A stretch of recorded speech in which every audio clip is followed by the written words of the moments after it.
Ready to roll from Talladega Super Speedway for the final time in NR2003. William Byron, Christopher Bell, front row for 85 laps. The middle race of the round of 12 is underway here from this Talladega Super Speedway, and you see the 85 laps, the stages. Stage 1 ends at the end of lap 20, Stage 2 the end of lap 40, and obviously the race at the end of lap 85. Jay, we come, of course, plate racing, well, you could say 6 times a year now with the inclusion of Atlanta, but you look at the natural plate tracks, we'll call it Daytona and Talladega, that we're so used to. Daytona, we never really see any all-out chaos, but history has proven here in NR 2003, Talladega is where we can see that chaos break out at some points in this race.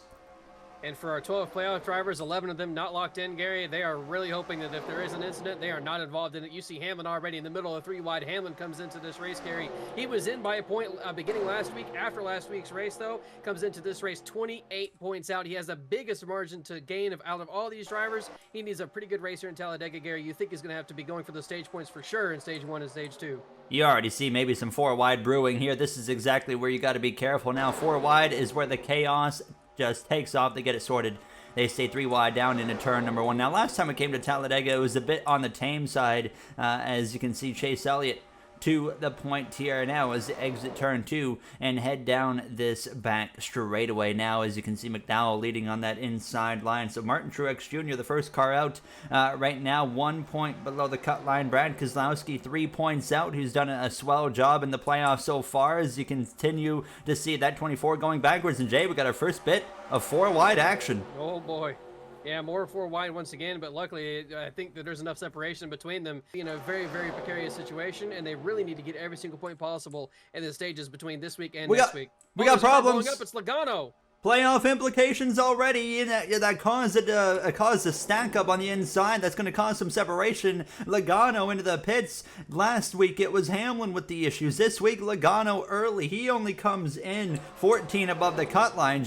Be interested to watch to see if the 12 can make his way forward. You see him there creeping into the picture. Look at the run the 12 car has. A huge bit of momentum down the back straightaway into turn number 3. He goes down to the inside lane. Not going to take that momentum, but obviously the second pack is here. That was a hard shot right there, watching that 12 creep into the picture now. Chastain back out towards the front alongside the 9. Elliott, that inside just prevailing as they head down this back straightaway. At this point, you have to wonder, with 5 wins on the season, 7 stage wins, everywhere he goes, he seems to run strong, leading out front right now. Jay, is Ross Chastain the championship favorite here in our NR 2003 series?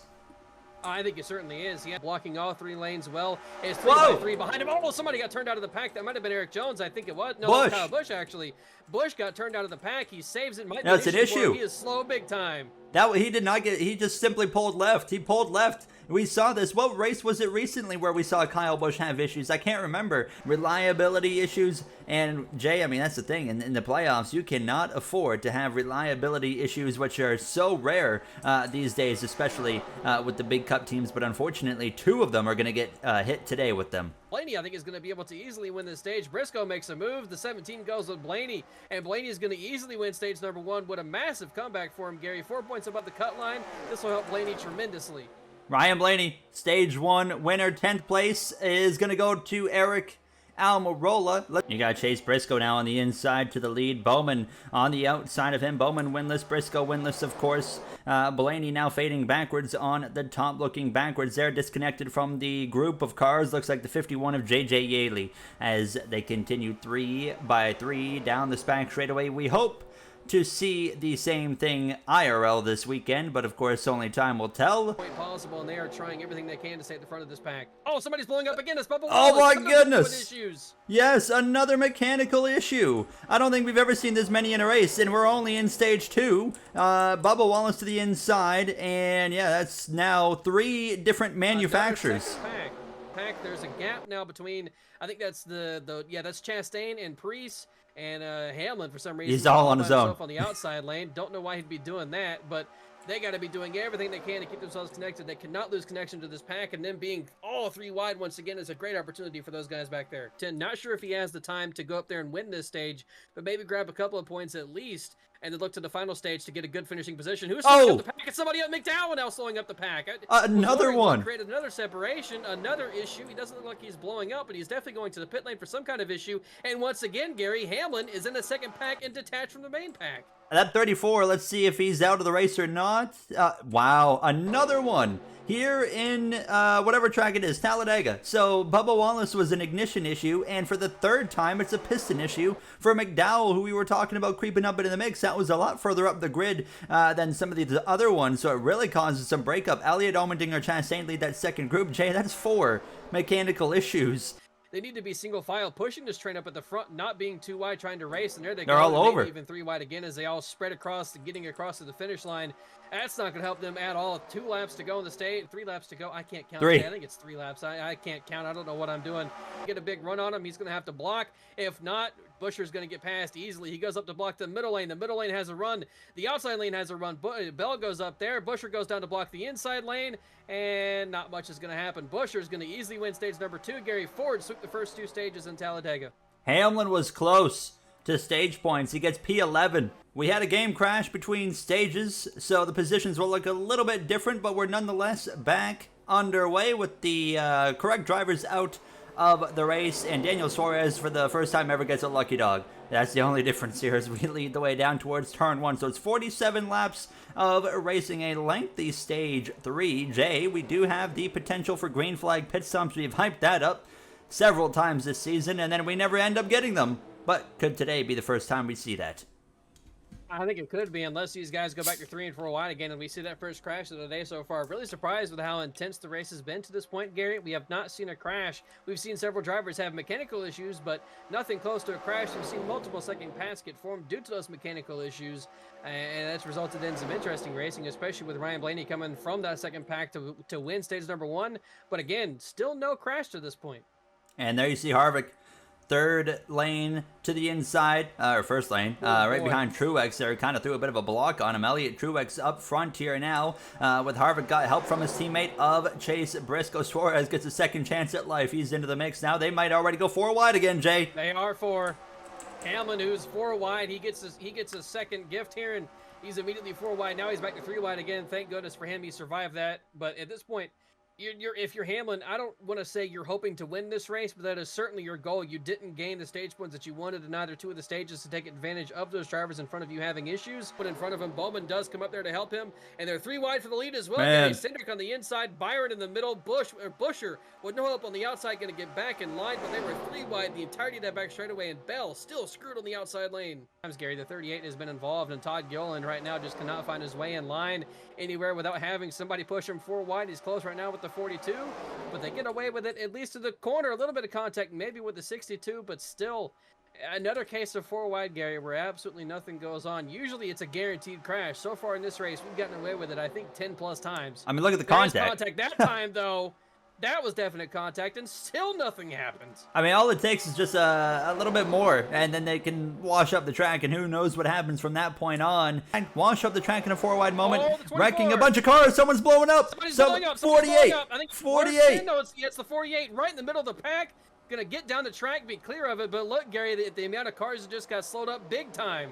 Unbelievable. They continue down the back straight away. I thought that was for sure going to turn into something that was right at the front. Oh, the 43 of Jones. That looks like, I don't know what he's doing, but nonetheless. Certainly going to slow up Hammond a little bit, which will definitely help that second group.